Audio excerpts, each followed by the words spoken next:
Ya, pemirsa, hari ini tepatnya sekitar pukul 10.00 akan digelar sidang gugatan perdana di PT UN yang dilayangkan kepada KPU dari PDI Perjuangan. Ini akan dihadirkan dan juga kita simak informasinya.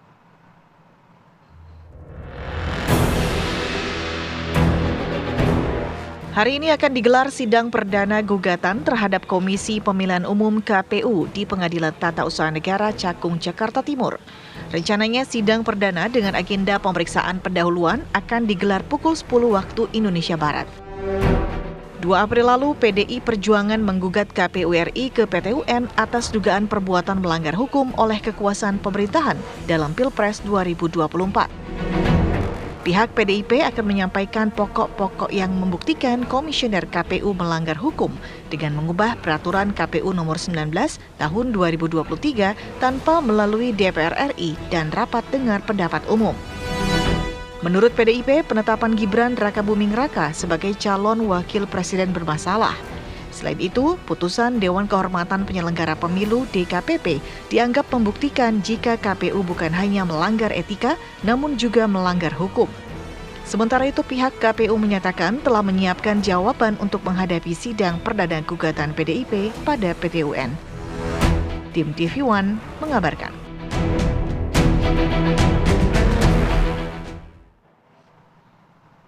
Ya, gugat KPU di PT UN ini apakah langkah terakhir dari PDIP? Kita akan membahas mengenai hal ini dengan beberapa narasumber yang sudah hadir. Di studio sudah ada Prof. Andi Asrun, pakar hukum tata negara, Universitas Pakuan Bogor. Selamat pagi. Selamat pagi, Prof. Pagi, semua sehat ya? Alhamdulillah sehat. Baik juga. Sudah bergabung bersama kami Prof. Gayus Lumbun, Ketua Tim Hukum PDI Perjuangan. Selamat pagi, Prof. Gayus. Selamat pagi. Selamat pagi, Prof. Pagi, Prof. Kemudian juga ada Mas Idam Holik, Komisioner KPU RI yang sudah bergabung bersama kami via Zoom. Selamat pagi, Mas Idam. Selamat pagi, Mas Idam. Selamat pagi, Mbak berdua. Selamat pagi, Prof. Gayus. Selamat pagi, Prof. Andi. Iya. Oke, izin saya mau ke Prof. Gayus dulu. Prof. Gayus, sebenarnya apa alasan dari PDIP ini perlu mengambil langkah hukum gugat KPU ke PT UN? Padahal kita sudah tahu sudah ada hasil yang final and binding dari MK. Apakah ini menjadi langkah terakhir dari PDIP? Ya, saya sudah berkali-kali menjelaskan hal ini. Bahwa langkah hukum yang ditempuh oleh tim hukum PDI Perjuangan ini bukan masalah hasil yang didapat dari oleh KPU yang terdapat banyak sekali perselisihan tentang pemilu itu di MK.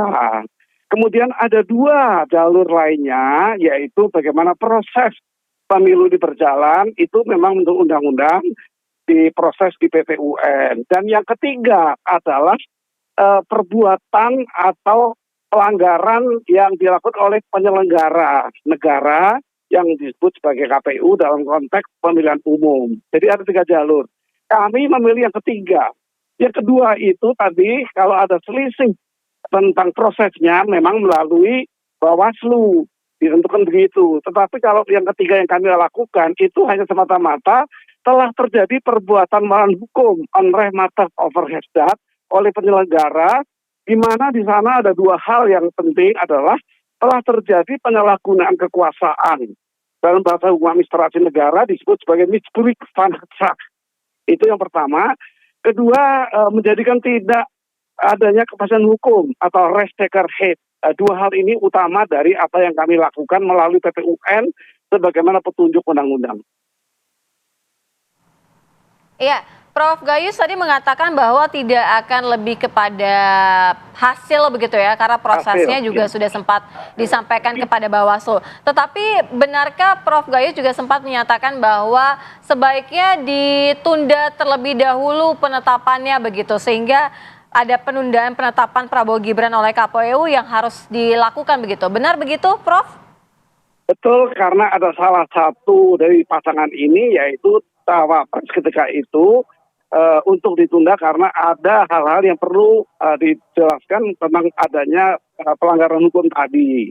Tetapi saat ini berbeda. Jadi petitum kami atau apa yang kami mintakan berubah, yaitu kami meminta agar pelantikannya itu yang ditunda. Ya, pelantikannya itu yang bukan ditunda tapi tidak dilakukan, yaitu bunyi dari petitum perubahan kami adalah menghukum tergugat untuk tidak melakukan tindakan pemerintahan terkait tindakan pelantikan wakil presiden terpilih bernama Gibran Rakabuming Raka. Itu yang terakhir nanti akan kami ajukan karena memang tetap dilakukan penetapannya sehingga yang ke depan pelantikan. Yang ini yang kami sikapi untuk dimohonkan melalui PT UN. Baik, saya mau ke Mas Idam. Mas Idam, PDIP melayangkan gugatan. Oke. Mas Idam, PDIP melayangkan gugatan ke PT UN dengan pihak tergugat, ya ini KPU, di mana dianggap ada dugaan perbuatan melawan hukum karena KPU meloloskan Gibran sebagai cawapres. Tanggapan dari KPU seperti apa? Baik Mbak, terima kasih. Pada kesempatan ini kami ingin menyampaikan kepada masyarakat Indonesia berdasarkan pada lampiran 1 Peraturan KPU nomor 3 tahun 2022, pasca KPU melakukan penetapan terhadap pasangan calon presiden dan wakil presiden terpilih, kini tahapannya adalah tinggal pelantikan presiden dan wakil presiden terpilih pada tanggal 20 Oktober 2024 nanti. Mengapa tinggal satu tahapan? Karena berdasarkan pada peraturan KPU nomor 6 tahun 2024, 3 hari paling lambat setelah Mahkamah Konstitusi membacakan putusan terhadap perkara PHPU Pilpres ya 2024, sebagaimana masyarakat Indonesia telah saksikan pembacaan putusannya pada tanggal 22 April 2024 yang lalu, maka KPU pada tanggal 24 April yang lalu telah menetapkan pasangan calon presiden dan wakil presiden terpilih. Nah, kenapa kami harus segera menetapkan itu? Karena memang ada peraturan KPU. Terus yang kedua, ada Undang-Undang Mahkamah Konstitusi yang dimana penjelasannya khususnya di pasal 10 ayat 1 Undang-Undang nomor 8 tahun 2011, putusan Mahkamah Konstitusi bersifat erga omnes sejak diucapkan. Dan berkenaan dengan proses persidangan yang hari ini akan berlangsung di PT UN, kami sebagai penyelenggara pemilu dengan prinsip berkepastian hukum, kami harus menghormati proses tersebut dan kami juga sudah menyiapkan jawaban yang akan kami sampaikan kepada PT UN. Dan pada kesempatan ini menjadi penting bagi kami untuk menyampaikan bagaimana pandangan kami terhadap proses persidangan di PT UN, dikarenakan kami adalah sebagai penyelenggara pemilu, tentunya rujukan hukum yang kami gunakan dalam mengikuti proses persidangan di PT UN itu adalah pasal 471 Undang-Undang nomor 7 tahun 2017, yang dimana sengketa proses di PT UN terhadap penetapan pasangan calon presiden wakil presiden itu sebenarnya dapat dilakukan pasca putusan Bawaslu Republik Indonesia, dan kami telah melakukan komunikasi dengan Bawaslu RI untuk mengkonfirmasi apakah selama ini ada putusan Bawaslu berkenaan dengan sengketa proses mengenai penetapan pasangan calon. Dari tim kampanye Bawaslu menyampaikan kepada kami tidak ada putusan yang diterbitkan oleh Bawaslu mengenai sengketa proses penetapan pasangan calon presiden wakil presiden. Jadi dengan demikian kami juga baru mendapati kasus sengketa proses yang langsung melompat ke PT UN. Tapi tentunya kami akan mengikuti persidangan ini sebagai kewajiban kami menghormati peradilan. Ya, Mas Idam, ini artinya KPU secara tegas begitu menyatakan bahwa apapun yang sudah dilakukan prosedural dilakukan KPU itu sudah berdasarkan dengan landasan hukum begitu. Dalam pertimbangan hukum ya yang dibacakan oleh Majelis Hakim Mahkamah Konstitusi terhadap 2 putusan PHPU Pilpres pada tanggal 22 April 2024, Mahkamah Konstitusi mengapresiasi apa yang telah dilakukan oleh KPU, di mana Mahkamah berpendapat dalam pandangan hukumnya bahwa KPU telah melaksanakan prinsip jujur dan adil dengan menjamin kepastian hukum, kesempatan kepada warga negara untuk mengikuti kontestasi. Hal ini termaktub di dalam pertimbangan hukum 2 putusan Mahkamah Konstitusi. Karena memang dari sisi Undang-Undang Mahkamah Konstitusi sudah jelas ya, dan bahkan kalau jika kita membuka kembali Undang-Undang Dasar, putusan Mahkamah Konstitusi bersifat final dan mengikat, khususnya di pasal 24C ayat 1 Undang-Undang Dasar 1945. Jadi dengan demikian ya apa yang kami telah laksanakan ini sudah sesuai dengan undang-undang dan bahkan konstitusi, dan kita semua tahu bahwa demokrasi Indonesia adalah demokrasi konstitusional. Baik, Mas Idang, kita juga harus jeda dulu sejenak. Nanti Prof. Andi dapat menjelaskan juga apakah ini muaranya akan kemana sih? Apakah juga ini bisa juga membatalkan hasil MK, hasil KPU, ataukah kemungkinannya kecil justru? Nanti kita akan bahas lagi ya di segmen berikutnya, dan juga kita akan ajak pemirsa untuk memantau nanti bagaimana kondisi terkini persiapan sidang perdana di PT UN. Saat lagi tetap bersama kami. Ya, kembali lagi di Apa Kabar Indonesia Pagi, kita akan ajak pemirsa untuk memantau bagaimana persiapan di PT UN karena sidang perdana ini rencananya akan dimulai pada pukul 10. Sudah ada rekan kami Nadila Saleh. Nadila, bagaimana kondisi di sana? Persiapannya seperti apa? Silakan. Ya, Sira, Rati, dan juga pemirsa, betul bahwa sidang perdana gugatan dari PDI Perjuangan terhadap Komisi Pemilihan Umum hari ini akan berlangsung pada pukul 10 waktu Indonesia Barat dengan agenda sidang yaitu pemeriksaan pendahuluan. Situasi terkini dari PT UN sendiri masih tampak sepi. Ini kami melihat belum ada persiapan yang pasti akan agenda yang akan berlangsung pada pukul 10 nanti ini, karena memang informasinya agenda sidang hari ini akan berlangsung secara tertutup. Namun, Sira, Rati, dan juga pemirsa dapatkan informasikan bahwa di bagian depan dari gedung PT UN ini sendiri sudah ada tim pengamanan baik dari TNI dan juga Polri, dan informasinya ini nanti akan ada 3.000 massa aksi yang akan hadir di PT UN sendiri untuk turut serta mendengarkan persidangan pada hari ini. Namun ini akan kami konfirmasikan kembali dan update kembali, Sira dan juga pemirsa.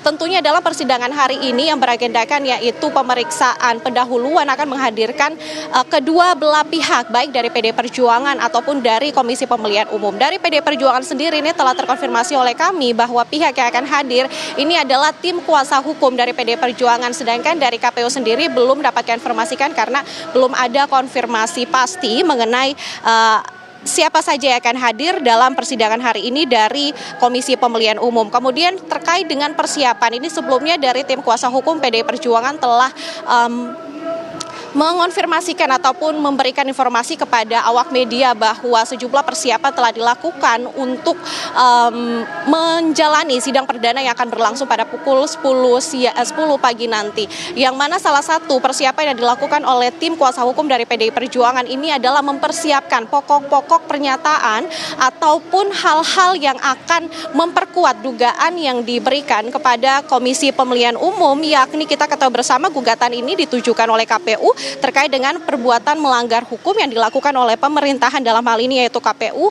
dalam hasil pemilihan presiden 2024 mendatang. Selain itu juga tentunya dari persiapan pokok-pokok pernyataan yang akan memperkuat dugaan dari tim kuasa hukum PDI Perjuangan ini sendiri, ini juga dilakukan atas dugaan permohonan yang dilakukan, yang mana memang pelanggaran hukum yang diduga dari PDI Perjuangan ini menduga bahwa KPU mengubah peraturan KPU nomor 19 tahun 2023 tanpa melalui DPR RI ataupun tanpa melalui rapat dengar pendapat umum. Nah, sama dengan PDI Perjuangan sendiri, dari KPU juga telah mengonfirmasikan apa saja persiapan yang akan dilakukan untuk menjalani sidang hari ini, yakni jawaban-jawaban yang telah dipersiapkan oleh KPU untuk menjawab setiap sangkaan ataupun setiap dugaan yang dilontarkan dari pihak PDI Perjuangan. Di antaranya Idham menyampaikan bahwa dua putusan perselisihan hasil pemilu PHPU Pilpres 2024 yang kemarin telah diputuskan oleh MK ini akan menjadi bahan acuan dari KPU untuk menghadapi gugatan dari PDI Perjuangan. Lantas apa saja dua putusan tersebut? Dua putusan ini adalah menyatakan bahwa seluruh permohonan yang diajukan oleh paslon 01 dan 02 ini ditolak dan lain sebagainya. Kami akan terus mengupdate mengenai persidangan pada hari ini. Sementara itu, Sira dan juga Rati. Baik, terima kasih Nadila Saleh, informasi langsung dari PT UN Jakarta Timur. Kita lanjutkan dialog, saya ingin ke Prof. Asrun. Kalau kita melihat ini artinya di ujung muaranya sidang ini akan seperti apa hasilnya? Apakah apa yang disampaikan dari PDI Perjuangan itu akan bisa terrealisasi begitu? Ya, pertama-tama sengketa Pilpres sudah selesai. Ya. Bahkan gugatan terhadap proses pemilu sendiri dilakukan oleh kubu paslon 01 dan 02 ditolak oleh Mahkamah Konstitusi secara keseluruhan. Arti selesai. Jadi apa yang dilakukan oleh PDIP menggugat ke Petun adalah jalan buntu yang terakhir. Ya, saya bilang jalan buntu yang terakhir. Dan sudah daluarsa. Kenapa saya katakan demikian? Karena yang dipersoalkan, sekali lagi ya, yang dipersoalkan adalah penetapan pasangan calon 02, Prabowo Gibran. Kalau mau gugat itu jauh-jauh hari. Ini sudah lewat masanya 90 hari. Karena dipakai celah yang lain. Namanya disebut tindakan faktual. Tapi tindakan faktual itu bukan di awang-awang. Apa yang hasil dari tindakan faktual? Hasil dari tindakan faktual adalah keputusan KPU tentang penetapan Prabowo Gibran. Sudah selesai, sudah lewat. Jadi mereka bungkus, ya. Kemudian diajukan dulu. Jadi betul tadi kata Pak Ilham, dasar untuk melawan ini adalah putusan MK yang menolak secara keseluruhan. Jadi tidak ada celah untuk mereka ini. Dan kemudian kalau misalnya menunda terhadap ini, dasarnya apa? Menunda pelantikan. Yang mau digugat apa? Ya kan ini kan nggak bisa. Apalagi KPU. Yang menyelenggarakan pelantikan bukan KPU nanti. Ya kan, jadi presiden itu dilantik di gedung oleh MPR ya, di hadapan anggota parlemen, anggota MPR, dan kemudian selesai urusannya. Jadi sekali lagi saya lihat ini persoalannya sudah daluarsa, dan kemudian upaya hukum dilakukan oleh PDI pada jalan buntu di akhir. Iya, tapi apakah besar kemungkinannya dalam arti begini, dengan hasil putusan PT UN nanti, akankah juga bisa membatalkan keputusan MK, keputusan KPU, dan ini akan berjalan sesuai dengan timelinenya, dalam arti saat pencalonan, saat pelantikan juga masih akan berjalan sesuai tanpa menunggu hasil dari PT UN ini? Tidak ada kewenangan PT UN untuk menolak atau menggagalkan keputusan MK yang kemarin. Ini dua ranah peradilan yang berbeda. Tapi kalau misalnya terbukti misalnya apa yang disampaikan oleh PDI Perjuangan melanggar hukum gitu KPU, nah itu arah hukumnya kan seperti apa? Sebelum kalau mereka menganggap ada pelanggaran hukum pada proses kemarin, mereka gugat ke Bawaslu. Ya, tidak puas ke Bawaslu, mereka ke PT UN. Langkahnya seperti itu. Seharusnya sebelum ada di MK itu. Betul, tapi mereka tidak menggunakan haknya. Nah sekarang bagaimana caranya nih? Ya kan, triknya gimana? Dipakai tindakan faktual. Dasar tindakan faktual adalah penetapan Prabowo Gibran. Jadi saya mau ke Prof Gayus. Prof Gayus, tadi dikatakan ini jalan buntu, Prof. Nampaknya juga tidak begitu besar peluangnya nantinya untuk diterima juga oleh PT UN. Saya akan menjelaskan mengenai RK Omnas atau final and binding putusan MK itu betul. Terhadap apa? Terhadap perselisihan hasil. Saya berulang-ulang di media mengatakan jangan salah berpikir. Yang kami ajukan juga bukan yang diterangkan barusan ini oleh Profesor Andi Asrun, telat dan sebagainya. Telat itu adalah kalau kita menggugat tentang proses melalui Bawaslu dalam waktu 5 hari. Kami sangat paham. Tetapi yang kami ajukan adalah perbuatan melawan hukum oleh penyelenggara pemilu, penyelenggara negara, dalam hal ini KPU. Tidak ada batasan-batasan seperti itu, karena perbuatan disebutkan sah. Bagaimana penyalahgunaan kekuasaan dengan menyimpangi berbagai aturan, memutuskan calon-calon yang sah. Padahal pada calon cawapres ini banyak yang tidak sah secara pandangan hukum. Kemana? Arah hukum juga ke PT UN. Tidak dan telat. Kami sangat paham. Waktunya 5 hari dengan melalui Bawaslu, bandingnya ke PT UN dan sebagainya itu sudah jelas kami pelajari dan berulang-ulang kami sampaikan di publik. Termasuk bagaimana sikap dari KPU. Nah, saya tekankan lagi bahwa kami langkah yang ketiga. Kalau saya boleh bagi 3-1 sengketa hasil yang putusannya harus final and binding ya. RK Omnas bukan interpartis, itu jelas. Tetapi saya ulangi bahwa kami ini mempersoalkan perbuatan melawan hukum oleh penyelenggara negara pemilu yang bernama KPU. Kesalahan apa saja? Ada 2 tadi kerangkanya. Itu ada jalurnya yang diberikan waktu sampai dengan 90 hari ya untuk dimulai dari ditemukannya masalah yang terjadi atau terjadi masalah itu. Agar paham semua orang ini kalau membatalkan putusan MK tidak bisa. Kami yakin dan kami tahu tidak mungkin ada putusan lain membatalkan MK. Tetapi ingat, ada lembaga lain yang mungkin menjadi karakteristik dari putusan PT UN itu yang disebut sebagai dul matter hit atau kemanfaatan, masa banyak akan berbicara apa. Itu nanti wilayahnya MPR menentukan mau melantik apa tidak. Dengan ada pelanggaran-pelanggaran yang mendahului proses atau mendahului kejadian mengenai pemilu. Nanti MPR memperhatikan dari wadah rakyat di seluruh Indonesia ini akan mengambil sikap. Kalau betul terbukti KPU telah melakukan perbuatan melawan hukum atau melanggar hukum, itu nanti akan berdampak apa ke masyarakat kalau dipaksakan melantik. Ini bukan satu upaya yang membatalkan putusan MK. Saya ulangi ke semua ahli, ke semua masyarakat, tidak membatalkan, pasti tidak. Tetapi kalau terbukti nanti bahwa KPU melanggar hukum dan dalam melakukan jalannya pemilihan umum 2024 ini, artinya masyarakat akan dikejutkan, akan dibukakan matanya bahwa ada pelanggaran diawali oleh KPU dalam menetapkan calon wakil presiden. Gibran Rakabumi Raka ini memang menjadi persoalan masyarakat. Ya, Prof. Gayus. Ya, Mas Idam, silakan Mas Idam dijawab tadi apa yang disampaikan oleh Prof. Gayus bahwa mengatakan KPU ini sudah ada begitu bukti-buktinya melanggar hukum gitu, Mas Idam.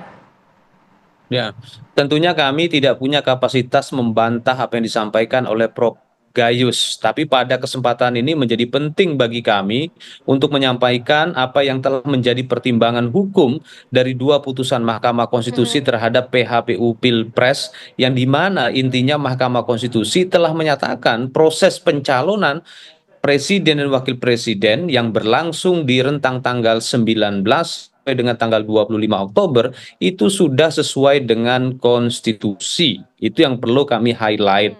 Dan oleh karena itu, ketika ini sudah sesuai dengan konstitusi, apalagi yang menyatakan ini adalah Mahkamah Konstitusi dalam pertimbangan hukumnya, yang dimana Mahkamah Konstitusi mengapresiasi bahwa KPU telah menjalankan prinsip jujur dan adil sehingga memberikan kepastian hukum kepada warga negara dalam mengikuti proses kontestasi. Lalu lembaga mana lagi yang sekiranya dapat kita rujuk? Yang jelas-jelas Undang-Undang Dasar menegaskan bahwa Mahkamah Konstitusi lah sebagai penginterpretasi tunggal terhadap konstitusi, yang saya sangat yakin Prof. Gayus sangat memahami tentang posisi Mahkamah Konstitusi sebagai the guardian of constitution.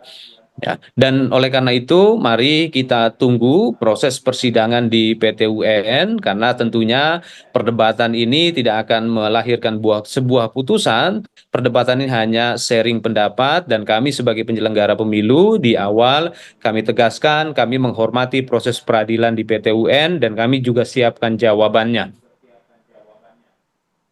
Oke, baik. Nanti kita juga akan melanjutkan perbincangan, mendengarkan juga pernyataan dari Prof. Gayus dan juga Prof.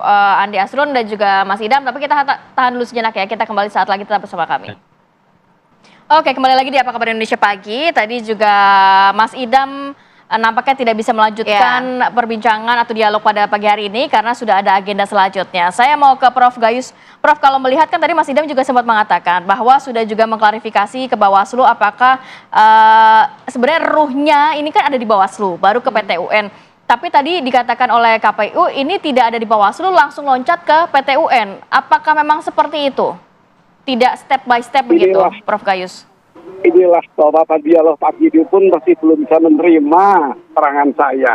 Ini bukan satu proses yang dipandang oleh kami menimbulkan kerugian bagi kami. Kalau dikatakan berkali-kali Bawaslu, kami paham waktunya 5 hari, batas waktunya kami sangat paham.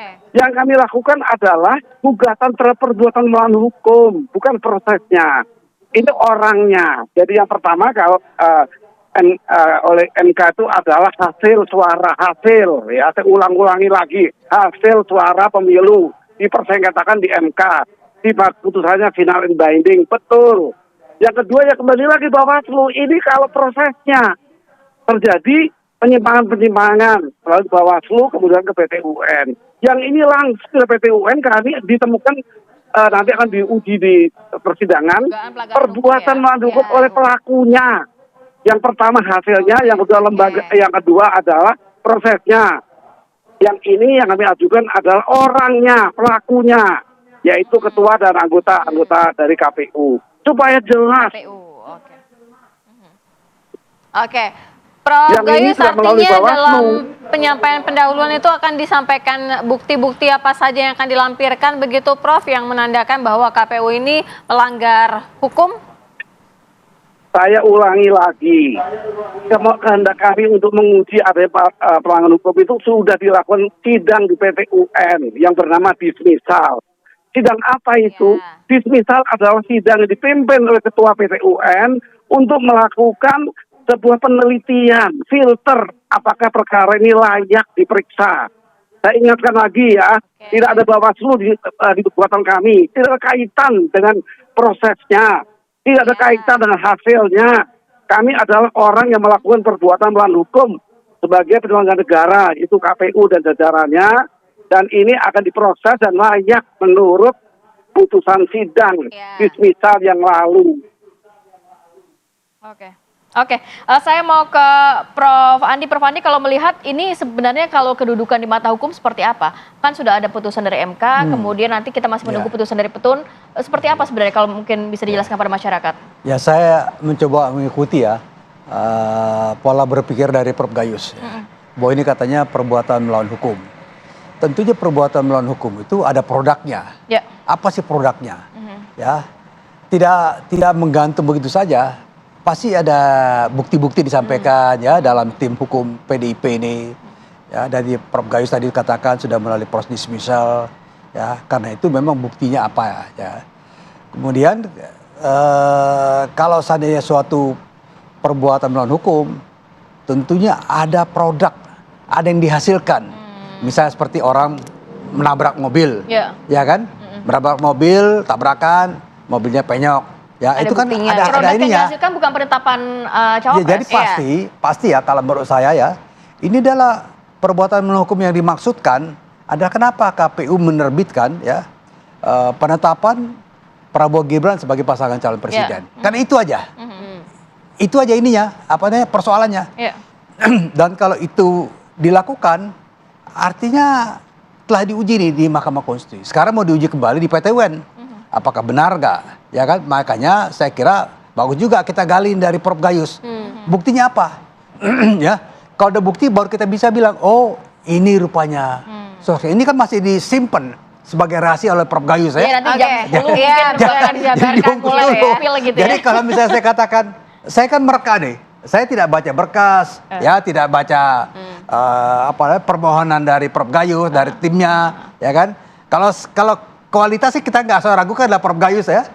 Sebagai guru besar senior. Pastilah ya. Tambah lagi saya lihat ada Profesor Abdul Latif, ya kan dari dekan ini. Kita tidak ragukan. Cuman kan persoalannya apa yang digugat. Kalau perbuatan melawan hukum, kita tanya produknya apa. Oke, tapi Prof begini, kalau memang hasilnya PT UN mengabulkan atau memutuskan bahwa ada pelanggaran hukum yang dilakukan oleh KPU, hukumnya akan seperti apa dampaknya?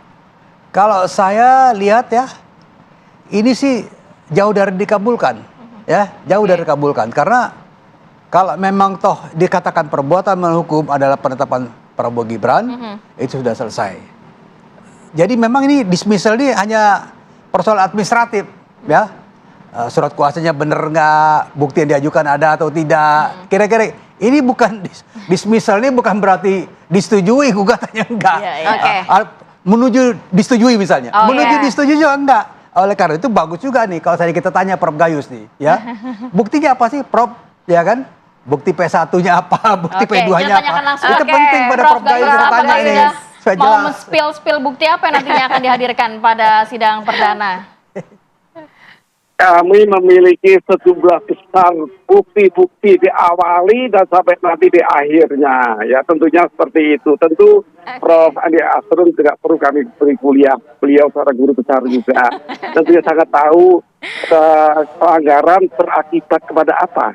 Berakibat dengan dibuktikan berakibat kepada kerugian. Sama PT UN, hukum perdata sama pada kerugian. Nah, kerugian-kerugian ini memang tidak bisa membatalkan putusan MK. Berulang-ulang sudah saya katakan. Tidak bisa, itu final and binding. Erga omnes, itu jelas. Tetapi dengan... Mungkin sih Prof, singkat saja, nantinya kan Dengan masih kalau misalnya dikabulkan atau tidak, Jangan, apakah masih telah akan terjadi panjang dalam arti perbuatan melawan akan hukum, banding kemudian itulah kasasi, Prof, putusan yang kami- dari sisi Kenapa? nantinya kalau misalnya Izinkan saya dikabulkan bicara dulu. atau ditolak oleh PT UN, ya oke silakan Prof. Ya, Singkat itu saja. satu hal yang akan terjadi, dikabulkan apa ditolak. Kalau dikabulkan, apa yang dikabulkan? Yang dikabulkan seperti saya katakan tadi, dikabulkan untuk menghukum tergugat dalam hal ini KPU tidak melakukan tindakan pemerintahan yang berkaitan dengan menentukan apa pelantikan kalau sekarang karena sudah penentu sudah wakil presiden terpilih karena disinilah persoalannya. Prof. Asrun mohon maaf ya tentunya Bapak juga paham nanti tentu putusan bisa ditolak dan dikabulkan. Kalau ditolak apakah pertimbangan hukumnya sudah tepat? Itu juga buat kami kemenangan. Oke, baik. Prof Gayus, kita sama-sama nanti akan melihat ya jalannya sidang gugatan perdana hari ini pada pukul 10 waktu Indonesia Barat. Terima kasih Prof Terima Gayus. kasih, Prof Terima Gayus kasih dan Prof Andi Andi. Asrun. Terima kasih. Sama-sama. Sehat selalu. Saya sehat.